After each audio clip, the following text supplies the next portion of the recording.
When joining by electrofusion, the use of appropriate tooling is crucial for the welding of long-lasting, reliable joints.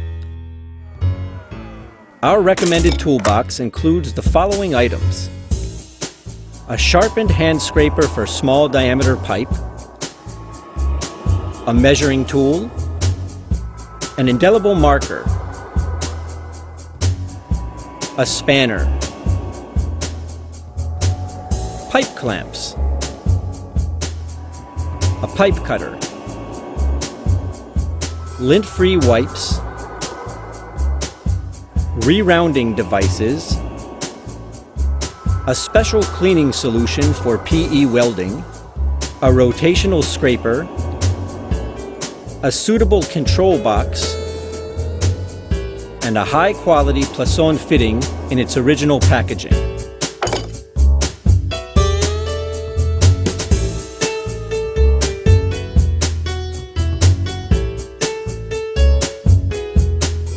Sand and mud shorten the lives of cutting blades and should therefore be avoided. The first thing to do is to clean the pipe with water in order to remove abrasives from the surface. Don't forget to dry the pipe with a lint-free cloth. The correct cutting tool will give you a clean, square cut that is essential for a good joint. We recommend the use of pipe shears for small diameters and rotational cutting tools for large diameters.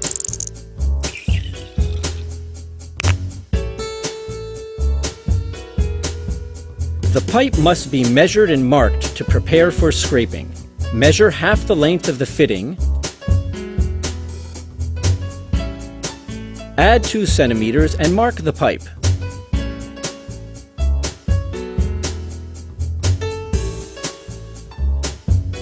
When using the hand scraper, mark the pipe as shown here.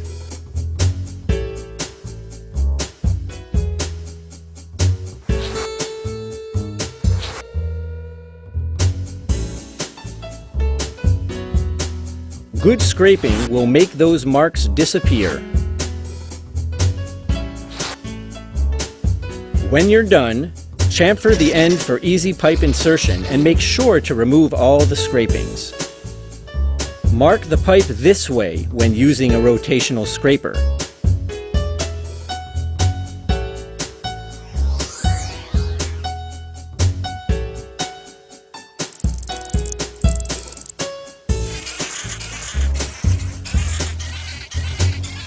Make sure all the marks disappear.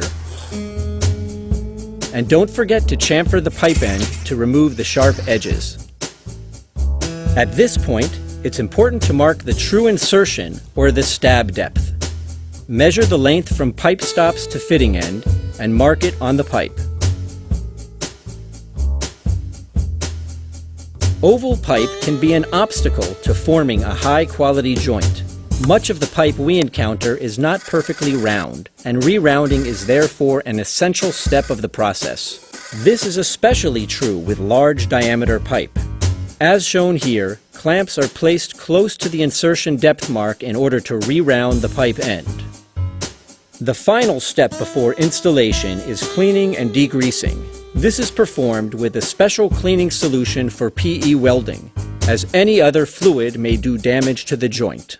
To apply the solution, use clean lint-free wipes or wipes made of fabric or paper. It is absolutely necessary to clean all the welding surfaces. Once these surfaces have been cleaned, you should not touch them with your hands. Since a clean, dry surface is fundamental to good welding practice, Processo provides fittings in sealed plastic bags. Remove the fitting from its original packaging only when you are ready to degrease it and install it on the prepared pipe. We recommend that you clean the fitting as well, even when it is in its original packaging.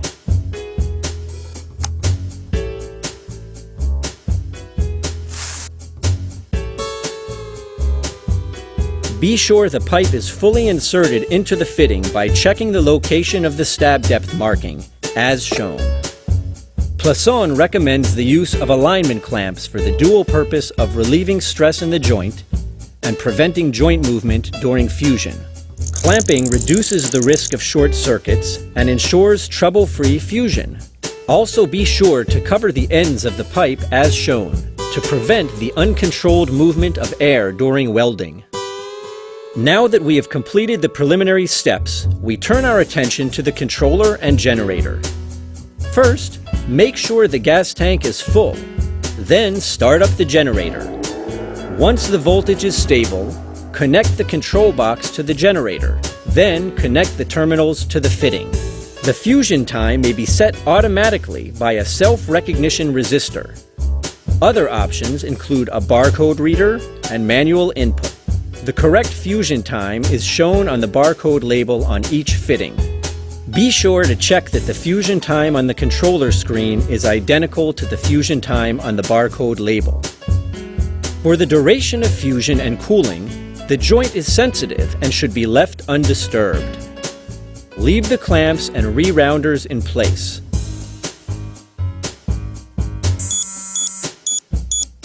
At the end of fusion, you may carefully remove the terminals, making certain not to move the fitting.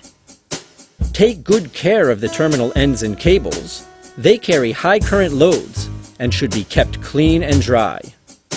The correct cooling time is shown on the barcode label on each fitting. At the end of cooling, you may dismantle the clamps and rerouting equipment. When fusion is complete, mark the dismantling time on the fitting. This is equal to the present time of day plus the cooling time.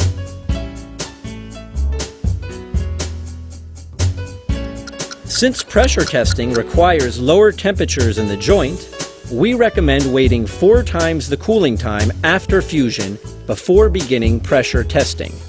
Get it right the first time. If you follow the instructions in this short film, you should achieve excellent, long-lasting joints. Remember, slow and steady wins the race. Plaçon, global presence, local commitment. Our representatives are always at your service.